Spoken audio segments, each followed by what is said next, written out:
Baik, Bismillahirrahmanirrahim. Assalamualaikum warahmatullahi wabarakatuh. Selamat malam. Salam sejahtera bagi kita semua. Yang terhormat Direktur Penyidikan KPK, Bapak Ahmad Taufik Hussein. Yang kami hormati dan banggakan, teman-teman jurnalis yang terus mendukung dan hadir bersama KPK dalam setiap langkah pemberantasan korupsi. Pada konferensi pers hari ini, Rabu 19 Agustus 2026, kami akan menyampaikan update penyidikan perkara dugaan tindak pidana korupsi, yaitu penahanan tersangka terkait dengan penerimaan gratifikasi oleh pegawai negeri atau penyelenggara negara di lingkungan Direktorat Jenderal Pajak Kementerian Keuangan Republik Indonesia, di mana sebelumnya KPK telah menetapkan satu orang tersangka yang hari ini kemudian KPK melakukan penahanan.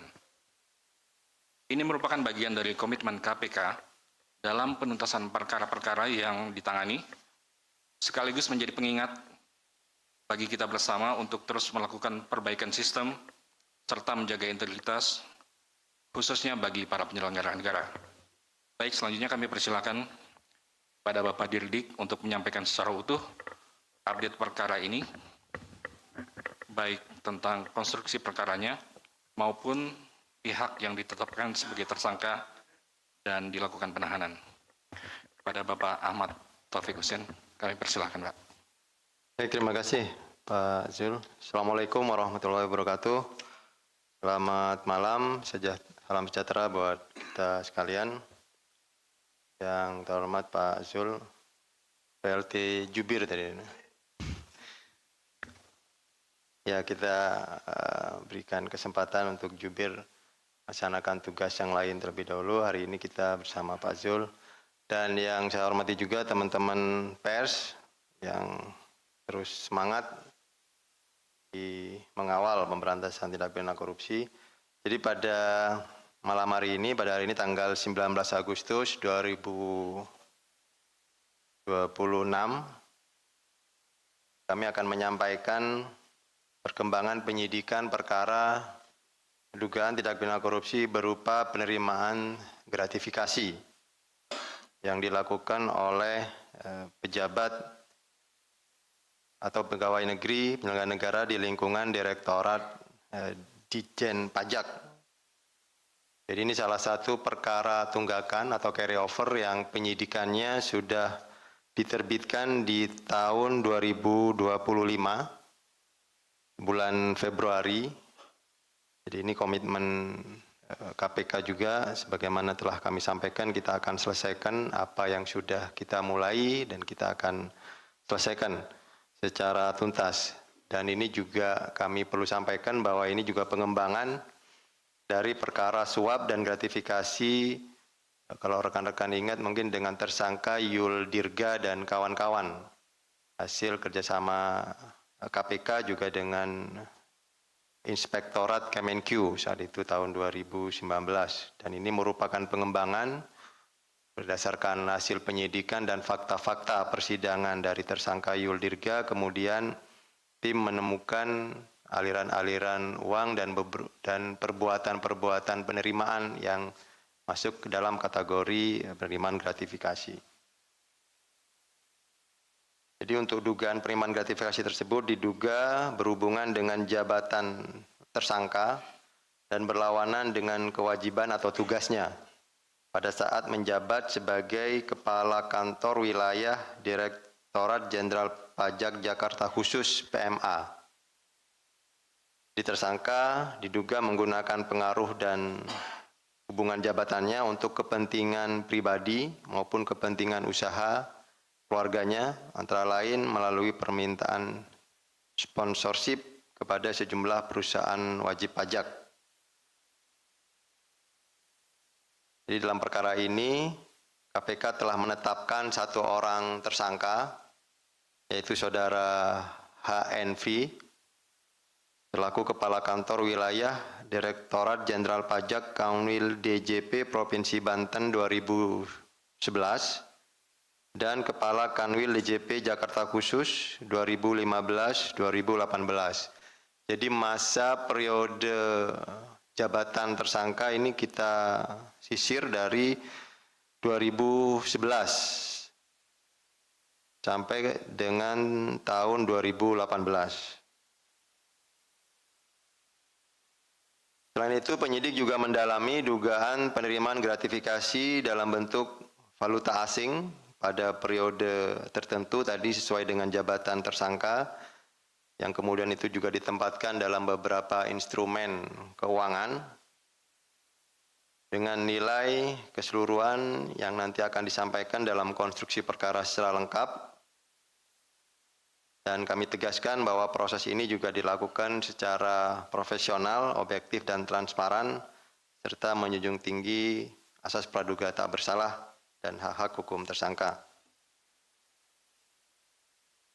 Baik, untuk konstruksi perkaranya dapat kami sampaikan bahwa selama menjabat sebagai Kepala Kantor Wilayah Ditjen Pajak Jakarta Khusus, HNV diduga telah melakukan perbuatan yang berhubungan dengan jabatan dan berlawanan dengan kewajibannya dan tugasnya dengan menggunakan pengaruh dan koneksinya untuk kepentingan dirinya dan usaha anaknya.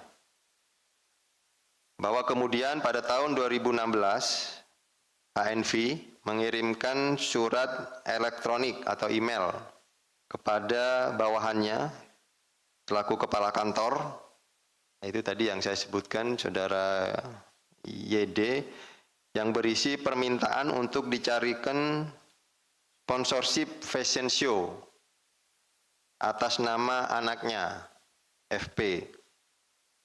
Jadi anaknya tersangka ini ada kegiatan yang kemudian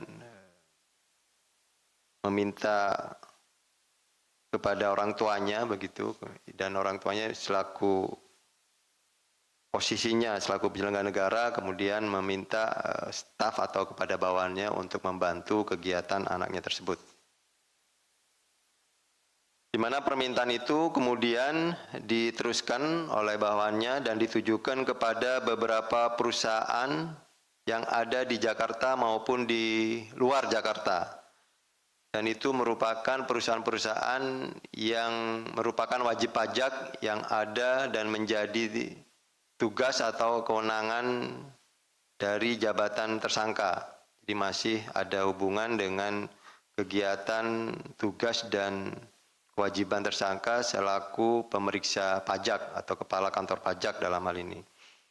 Atas permintaan dari Saudara HNV, perusahaan-perusahaan tersebut merespon dengan mengirimkan uang sponsorship langsung ke rekening anak tersangka HNV.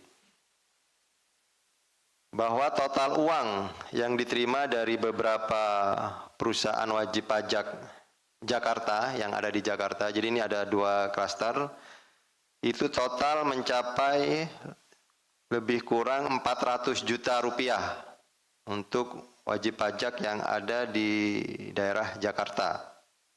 Kemudian yang kedua, untuk perusahaan yang berada di luar Jakarta, artinya WP di luar Jakarta, total lebih kurang 300 juta.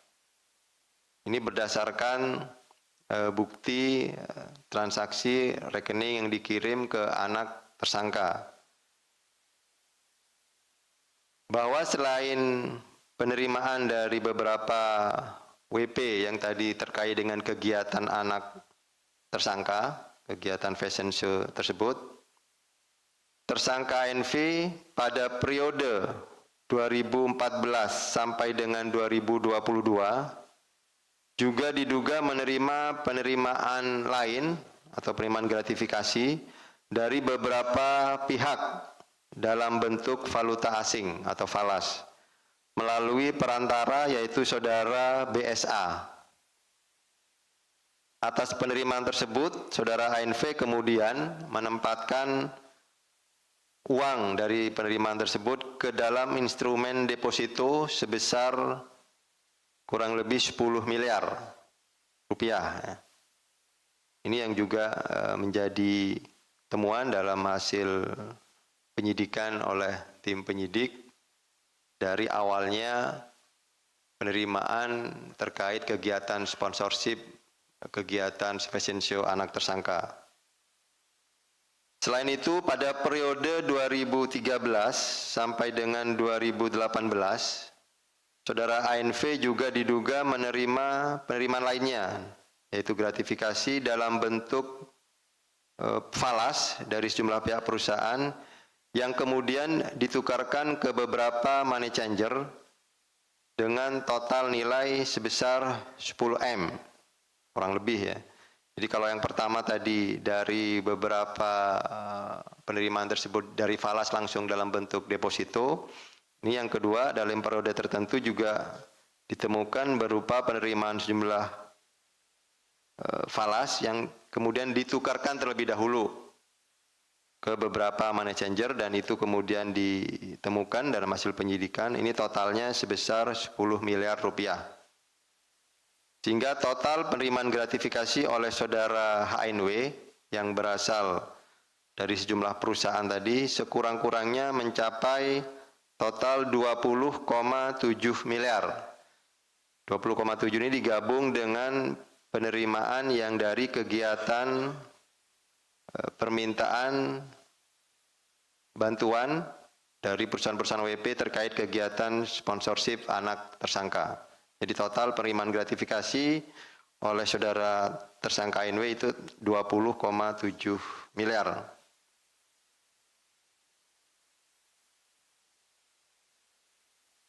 Bahwa kemudian saudara HNV disangkakan telah melanggar pasal 12B Undang-Undang Nomor 3199 tentang pemberantasan tindak pidana korupsi sebagaimana diubah dengan Undang-Undang Nomor 20 Tahun 2001 tentang perubahan atas Undang-Undang 3199 tentang pemberantasan tindak pidana korupsi. Kemudian hari ini KPK melakukan penahanan terhadap saudara HNV untuk 20 hari pertama terhitung hari ini yaitu tanggal 19 Agustus 2026 sampai dengan 7 September 2026 di Rutan Cabang Gedung Merah Putih KPK.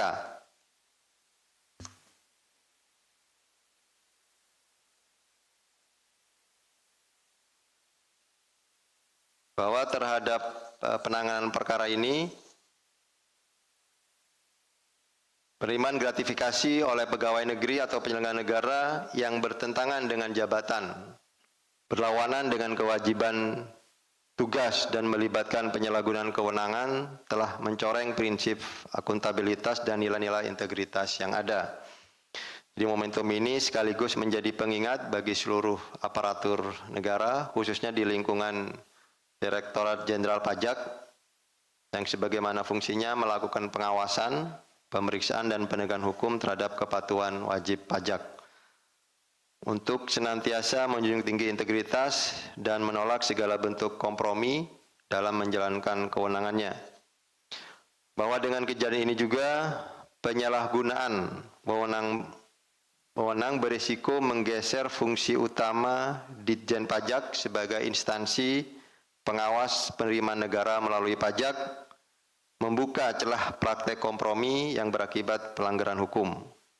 Tindakan ini juga dapat memicu terjadinya kecurangan dalam pemungutan pajak yang dilakukan oleh WP atau wajib pajak. Yang dalam hal ini diduga kewajiban perpajakan sejumlah korporasi dapat dimanipulasi, diabaikan atau dikurangin secara tidak sah. Bahwa kepercayaan masyarakat sebagai wajib pajak merupakan fondasi utama penerimaan negara yang tidak boleh sedikit pun dicederai oleh tindakan-tindakan yang berakibat fatal. KPK juga menegaskan bahwa proses penyidikan ini dilakukan secara profesional, objektif, transparan dan akuntabel, serta menjunjung tinggi asas praduga tak bersalah dan hak-hak hukum tersangka.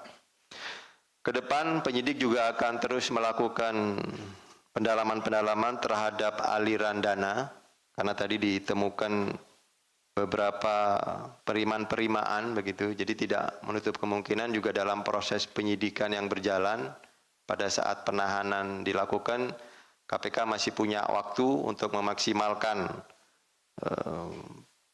pendalaman-pendalaman yang kemudian menambah pemulihan aset recovery, penerimaan pemulihan keuangan negara, baik itu terkait dengan sumber penerimaannya, pihak-pihak lain yang diduga terkait, serta penggunaan dana yang berasal dari penerimaan gratifikasi yang dilakukan oleh tersangka.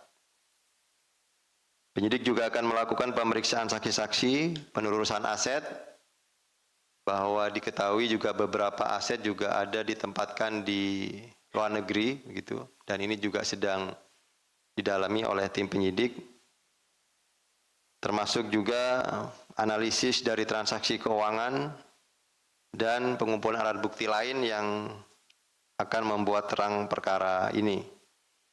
Tentunya setiap perkembangan dalam penanganan perkara akan disampaikan kepada publik sepanjang tidak mengganggu proses penyidikan. Sebagai penutup, KPK menegaskan komitmennya untuk terus menjalankan tugas pemberantasan korupsi secara independen, profesional, dan berintegritas. Pengenalan perkara ini juga merupakan bagian dari upaya KPK untuk memastikan bahwa setiap penyelenggara negara dan pegawai negeri wajib menjalankan amanah jabatan secara bersih, transparan, dan bebas dari benturan kepentingan. Terakhir, KPK juga mengajak seluruh pihak, termasuk aparatur negara dan pelaku usaha, wajib pajak, masyarakat untuk bersama-sama menolak atau menjalankan praktek gratifikasi, suap, serta penyalahgunaan kewenangan dalam bentuk apapun. Dan sekali lagi KPK akan terus mengedepankan penegakan hukum yang tegas, adil, dan akuntabel dengan tetap menghormati hak-hak hukum para pihak, baik tersangka maupun pemulihan kerugian keuangan negara dan penguatan tata kelola pemerintahan yang bersih. Demikian yang bisa kami sampaikan untuk update penanganan perkara terkait penerimaan gratifikasi yang dilakukan oleh pegawai atau pejabat di lingkungan Ditjen Pajak. Saya kembalikan kepada Pak Zul untuk melanjutkan. Baik, Terima kasih. terima kasih Pak Dirdik yang telah menyampaikan secara lengkap dan utuh tentang konstruksi perkara ini terkait dugaan tindak pidana korupsi berupa penerimaan gratifikasi oleh pegawai negeri atau penyelenggara negara di lingkungan Ditjen Pajak dengan total penerimaan sekurang-kurangnya mencapai 20,7 miliar rupiah. KPK kemudian melakukan penahanan terhadap tersangka saudara HNV untuk 20 hari ke depan, terhitung mulai hari ini, tanggal 19 Agustus 2026, sampai dengan 7 September 2026, di mana penahanan dilakukan di Rutan Cabang Gedung Merah Putih KPK. Baik, rekan-rekan jurnalis, kita akan buka sesi tanya-jawab. Yang pertama, sesinya khusus untuk yang terkait dengan perkara ini. Kami persilakan. Jika ada pertanyaan. Kalau tidak ada jangan dipaksa ya. Karena ada kegiatan lain, tadi infonya kan nanti akan turun setelah ini ya. Jadi jangan lama-lama. Baik. Ada pertanyaan, rekan-rekan, terkait perkara ini?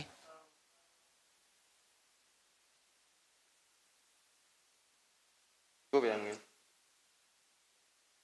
Baik, jika tidak ada pertanyaan untuk perkara ini, kita akan buka sesi selanjutnya, mungkin terkait dengan perkara atau penanganan kasus lainnya. Silakan.